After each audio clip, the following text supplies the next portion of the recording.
Cool. Going a vehicle. The Beast.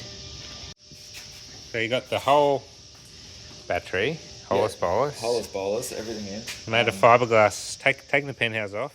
Made a fiberglass top. Yep. And you left the pyro in there, and then extend all the shunt and the squib for the pyro. Squib for the pyro, yep. That's all extended. What? Oh yeah, the BMS wires. Yep. Daisy chain. And they all go in the back there, up to the penthouse. Now I thought if I do, I reckon that'll work. If I do slide on, Hard to know what it'll. I'll put the matching part on. Oh yeah, yeah. It's a dual motor. Dual. So a long range. Yeah. 20. What year? 20. Yeah, that's one of the other iterations. Yeah. It doesn't have all the things on it though. It's just. This is why like proper integration. This is proper full integration. Sprinter shell. Oh, you pull it right apart. Yeah. Well, yeah. I cut the whole front off. Cut the front off, taken the lens off. The other components, still got the adjustable motors. Yeah, I've just taken them out so I could fit the rest of it. I reckon that look. Oh, I guess. And it goes through the clear. Are you going to have to put some? Well, there's other stuff happening. Yeah, they go back in. I've just removed them because they were loose. Oh, but you have the. What about the daytime running lights? Well, it sits up in here. Yeah. It's taken out at the moment, but I was actually just going to... Could you just put a bulb? You can what goes on there usually? You can extend the cables. Oh, indicator and daytime. Oh, no, this didn't have daytime running lights. This 2009. I mean, you could mount. You got so much room in here, you could mount. Yeah. So you've mounted the radiator. Usually it goes here. Yeah, so not you've given yourself heaps more room and mounted it right back. Oh, and so yeah, you got the so this is main just, computer, which is basically where. Although this is a bit further. This is forward. No, compared to that. Yeah, compared to that. Oh, that goes on it. Yeah. Oh, it's totally different to mine. I cut it off and I put it upside down, so I had that sort of sitting in. Oh, okay. Yeah, that's that's quite nice. That's how it goes, and then I've got to, adapt that to sort of pick up. I'll get the fresh air intake from there. Yeah. Just do some big 3D prints. Well, pretty much. I mean, God, you've actually got. Oh, okay. Yeah, you got the motor. So that's Sprinter. So this, hang on, this is Sprinter. That's original Sprinter. I've added that for the front engine mount. All right, yeah. And you can where's see the leaf? You had a leaf underneath. It sweeps across here. You can sort of see it over here. It's a bit easier to see the leaf spring. Oh, that is weird, isn't it? Yeah. Leaf sprung fiberglass, because it's fiberglass too, isn't it? Yeah. So it sits under the motor. Yeah, which is what keeps the motor up high, and you can see the aggressive angle of the drive. But you got heaps of room. Yeah. In fact, can you make a floor that goes all the way for surfboards? Yeah, pretty much. I know there's 10 poles and stuff. You can see there's a huge amount of space. Yeah. Between the battery top and the that'd be a great spot for water tanks and whatnot. I say, yeah, you've done a similar, just some. Yeah, so I just added a bit. I mean, that's strong as. Well, and then have you got it tied? Oh yeah, back to here, yeah. And this also ties into the front apron. Oh, and you got the radiator mounts using the original type of mounts. Yeah. And that's quite neat. And then just up there. Obviously, I haven't got the firewall in.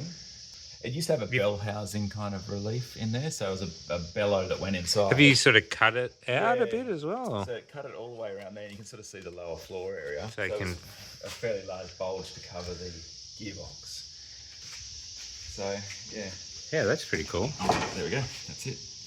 And so that. So you have plenty. You can have a big storage area under there. Yeah, and then there's a bumper, Oh, there it is there, that black thing leaning up against the wheels. Oh, yeah. The tyre would fit over the top of that. Yeah, true. Yeah, well, especially if you went down a bit of an angle. You got your nice 3D printed. You want a set of those?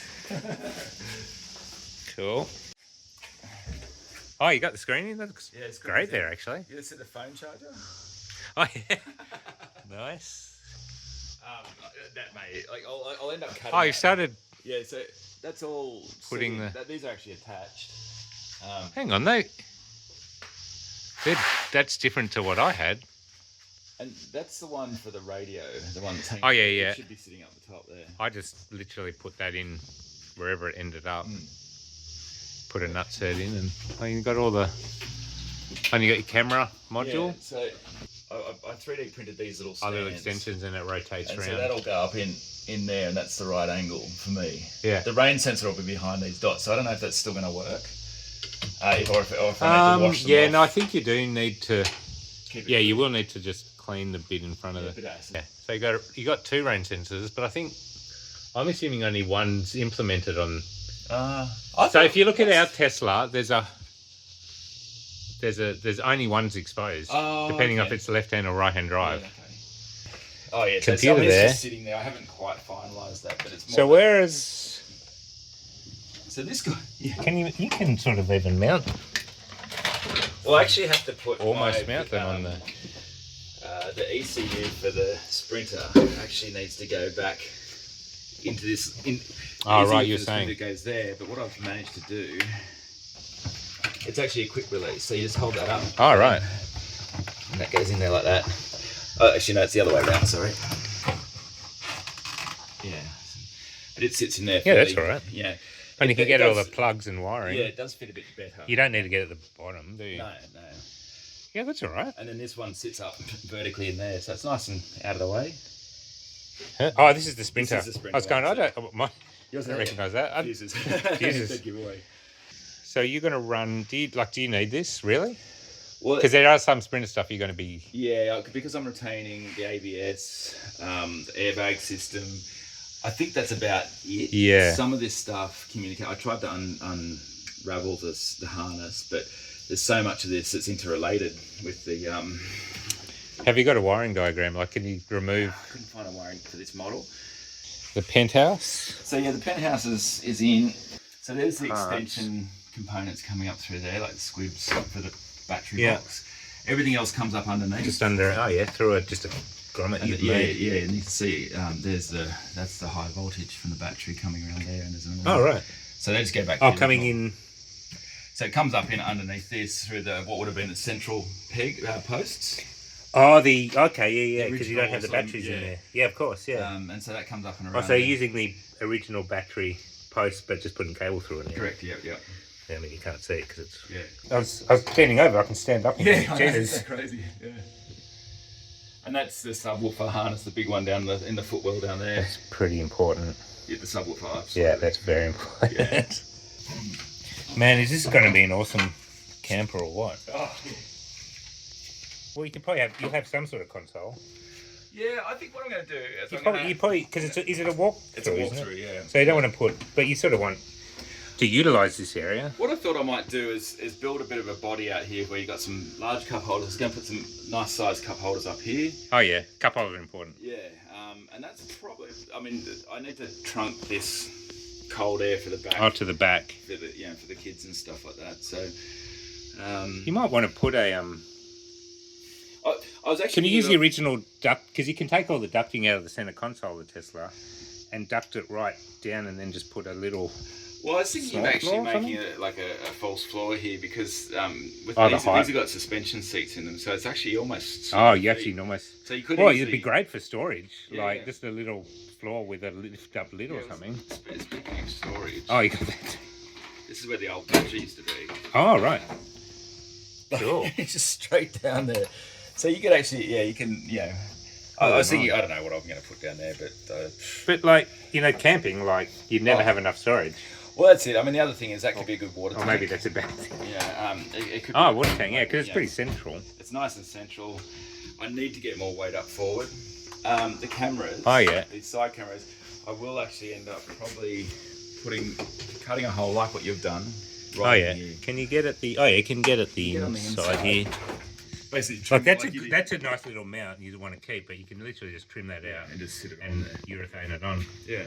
So the battery. Oh, So I made an I made a frame. Yeah. That picks up on standard chassis mounts. So these are standard. Oh no. That's the chassis. Okay. Yeah. And you put a big crossbar. Oh, that's pretty. I mean, that's pretty beefy. There's two crossbars, and then there's another little frame on the inside. Yeah. Actually, you probably bit better. Yeah. Either in there. I see. Yeah. It's interesting. You can actually sit up inside there on that. All right. On that trolley. Oh man, it's so good that you could use the whole battery. The whole battery without taking all the modules out. And it doesn't hang down that low. Like, no, that's fine. Like this is your sill. I mean, if that's heaps of ground clearance. And yeah, I can see what you mean. These are sort of rock sliders. Yeah. And the battery's above them as well. So I got this braided hose. If you go over 450 millimeters on flexi line, you have to go to a stainless braided hose. So the brake shop... Oh, as in length. As in length. So because they're quite long. Yeah. They sort of have to be, don't they? Yeah, so the brake shop has given me, basically, one end is crimped, you screw that on, and then you set up the other end, you've got to get the right orientation. Oh, and then crimp it or something. Yeah, then you got to mark it, like put a line across it, mark it, take it back. And then okay, and they do it properly. Oh, that's pretty nifty. So that would go up there, sort of follow similar. Oh, you've just sort of adapted it. Yeah, so that's a Sprinter one, that's a Tesla one, and that fitting actually just connected nicely. So yeah. This is actually the right hand on the left-hand side. Yeah, I was going to say, they're usually at the back of the wheel. Yeah, because otherwise your bleeder's on the wrong side. It doesn't matter. As long as your bleeder's at the top, it's fine. Yeah. But this is the Nissan one. So Nissan and Tesla are very similar, aren't they? I mean, that looks OEM. Yeah, so that bolt pattern's the same on both. Wow. It just doesn't have the EPB fittings on it. Okay, so what have you... Oh, you've taken it off, but you've... Just the housing. Yeah. And this is actually for that side. Oh, that's right. So you've spaced I made up it a out. spacer. That now can go on there. And that's the bit that it fouled on, was that mounting top there. So that now gives me just enough clearance to be able to fit the Tesla EPB on. It sits in there pretty nice, It does, yeah. So, but the problem is you need to get the join from... What did we call that? A Spiegel joint or something? Spiegel spline. Spiegel spline. So, which is a European thing. Yeah. So what I've actually done, which is a little bit sneaky. So that's the motor. It's a very basic motor. But it's geared, so it gives you the torque then, doesn't it? Yeah. So there's the Spiegel spline, very similar to an M14, but the M14 spline does not fit on it. Oh, right. So and you've started to turn up a... Yes. So I've just actually taken that, and that'll go on there. This is my extension, so you can see... Oh, so you can take it out. That will now fit inside the body there. And that sits there like that. Terrible. Yeah. but no, that's pretty cool. It also means you can disassemble it the way you would in a factory, which is basically that. Yeah, but that's strong. Yeah, that part would stay with the motor, and this part would stay on the vehicle sort of thing. Actually, no, the whole lot goes. The whole lot can go in. You can assemble it all, and then that just slides off. It's so it would actually fit in there like so. I have somewhat forgotten. Yeah, I've forgotten too. Okay, that's it there. Okay, so this one here would fit in there. All right, this Spiegel. I'm trying to remember how it worked. Yeah, that goes in there like so. Oh, that's right, and you have it says planetary gears, isn't it? Yeah. Gears go on there. So that's normal. That one goes inside. I won't clip it in because it's a pain to get back out. So that would go inside there. Yeah. Then that's the drive gear. Yeah. And then so I mean, it's such a massive ratio. Yeah, and it's all geared. Yeah. So it's a very solid connection. Okay. So what I've done is that I basically replaced that with this component. I think that one goes in there. Oh, and okay, so you got spots for the planetary gears. Okay. Yeah. Oh, that's pretty nifty. Yeah. So I've got to put pins. So you got to get that all correct, though, don't you? Yeah, well, that's why there's so many holes. Yeah. Yeah, that's a big job though. Like, well, it was just another discovery. So these are $125 new from Tesla. Yeah, right. Which is so if I stuff it up, it's not the end of the world. So the brake points match up perfectly with Patrol. Yeah. Unbelievably. And what about is that a 20 mil? That's a 20 mil. Yeah. So that's perfect. Yeah, so that's fine.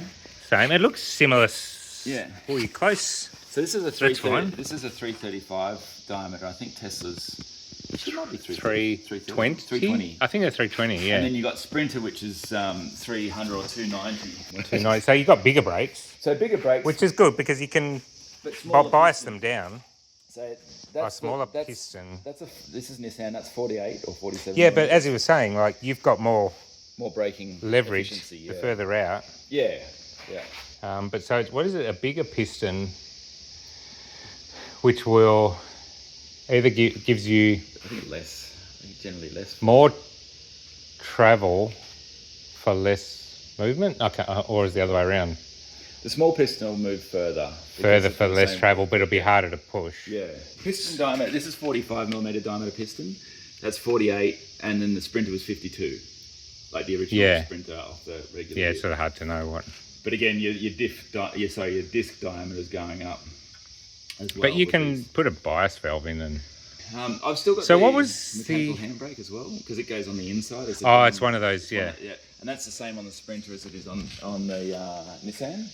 So I might actually... I mean, it's sort of easy to leave at this point, isn't it? Yeah, I might still use them. If you need. It gets me out of trouble on that. At this moment, I'm going to have shock absorbers going into these sockets. I haven't done my stabiliser. God, it's a big... So that's all... Is that all standard patrol? Yeah. Far out. So they have like 2 sets of lower... Yeah, well, this is the funny... like, if you look at the That's really weird. So you got 3 pivot points. Yeah, and they're all at different angles. Holy crap. Yeah, I think they've really stitched themselves up on this one. Jesus. I mean, it's friggin' strong, but... Yeah. Well, interestingly, the weakest link is this...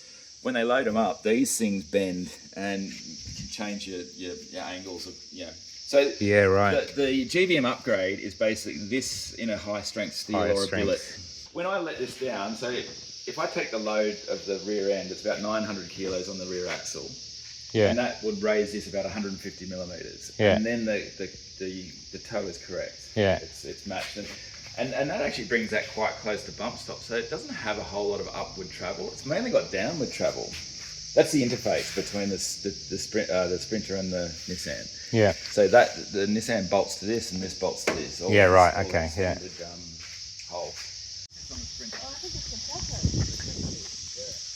So you can see.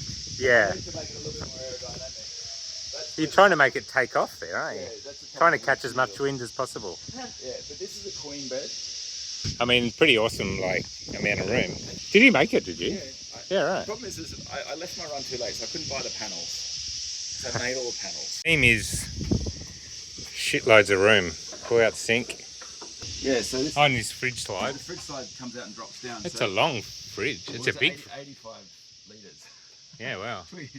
But we had kids. Yeah, okay, there's 4 yeah, that's the problem. Well, now you've got to put your Aperol. Yeah, Aperol spritz and... Yeah. That's why we had to get 2 fridges. The essentials.